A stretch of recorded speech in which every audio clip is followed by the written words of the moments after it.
Good evening, everybody. So, restaurant business. Everybody knows them, everybody likes them, everybody has been to one, everybody has a bad or a good story or a bad experience about them. Tonight, I'm going to introduce you that the reality of that the restaurant business are in right now is about to change, and because there is a new generation of customers coming and the trends that are changing, and if they don't adjust or they don't change their operating, they're going to end up to this. And what is this?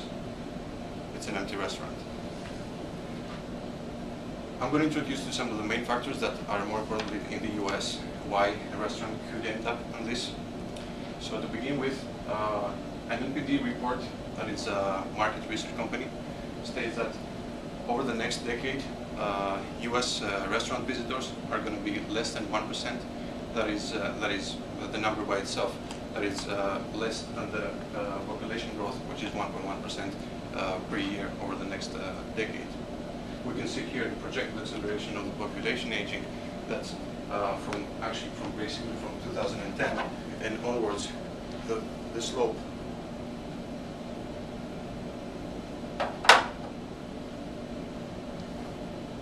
The slope is going to be more rapid and aggressive. That indicates that older people, while over the next 40 years, there are going to be a lot of older people that are very much influencing the restaurant industry itself. As the more they're getting older, the less they have the tendency to be less frequent in the restaurant as restaurant users. So more specifically, more specifically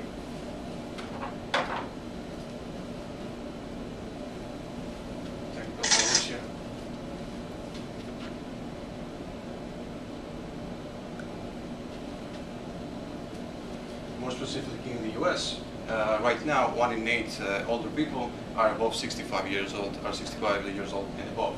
That's from the Transgenerational Organization, which is educational and research organization. And by 2030, there will be more than twice older people than in 2000, totaling about 72.1 million. The report itself, based on the restaurant segments and food and beverage preferences on growth population, suggests that population over the next decade will not be beneficial for the industry, for the food industry itself. Now, other than the population issue, one of the most important issues in the US is the high level of overweight and obese people. So we have a chart here from New York Times that indicates that US has been #1 over the years, and after 2010 until 2000, over the next decade, it will reach up to the 75% of overweighted people. Another chart here indicates that the level of obese people for the United States, it's 28% in America. That comes only second after Mexico.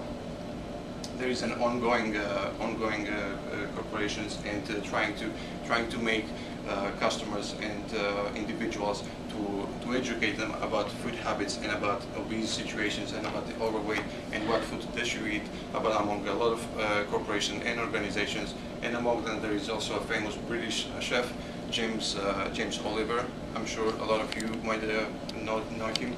He made an incredible speech about the obese levels in the United States and how devastating can that be through the next decades, especially to the younger generation like us and even younger.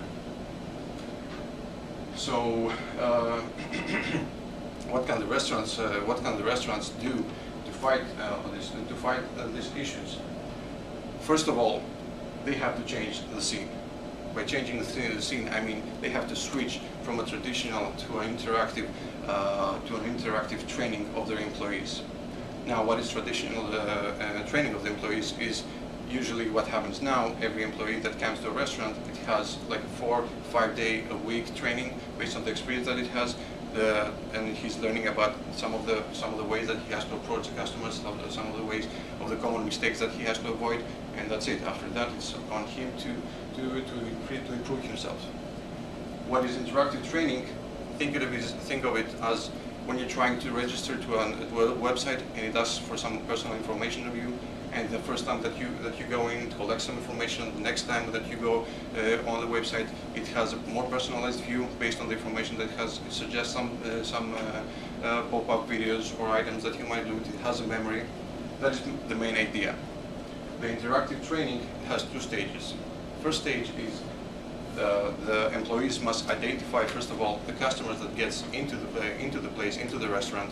So having identified that, they have to adjust how they're going to approach the table. If the table is a group of friends, if the table is a romantic couple having dinner, or is a family of 4 with children, or even a business meeting.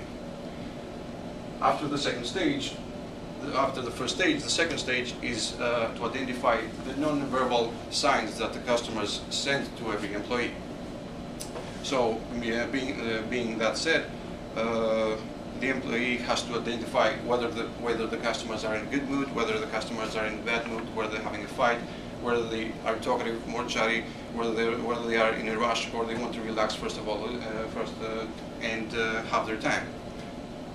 Having identified that, they go into the introduce themselves, and they can be either friendly, or they can rush their food, or they can be more strict and professional, based on whatever the customer feels they need. Other than the employees, another sector that the restaurants itself have to improve is the introduction of healthy and light food on the menus. So many people right now are tending to, there is a trend for so many people to change and to shift to more healthy food choices, so they can lower the level of sugar in the food. They don't prefer too much French fries, too much things like French fries or burgers or other fattening stuff. So they tend to shift more into, for example, examples like grilled chicken, salads, vegetarian dishes, etc., etc. A report that from the same group, the NPD group, suggests that over the next decade, the increase of the users of the customers that prefer the vegetarian dishes and more healthy and light dishes is going to increase by 13%. Other than that, another issue that restaurants have to keep in mind is that what is the best place to learn about food? Restaurants. So they have to take that advantage and make it from themselves, and they have to introduce it to customers through emails, through newsletters, from the small posts that they can pass to them every time they come to a restaurant, and also with communication with the employees, communication with the managers, having expediters questions, all the questions, receive any question and tell it back to them. So, how I see the future service, it's the future service of the restaurant should be more personalized, should be more interactive with the customers, should be healthy and light based, as there is where the people are going, and elastic to the customer needs. Thank you very much.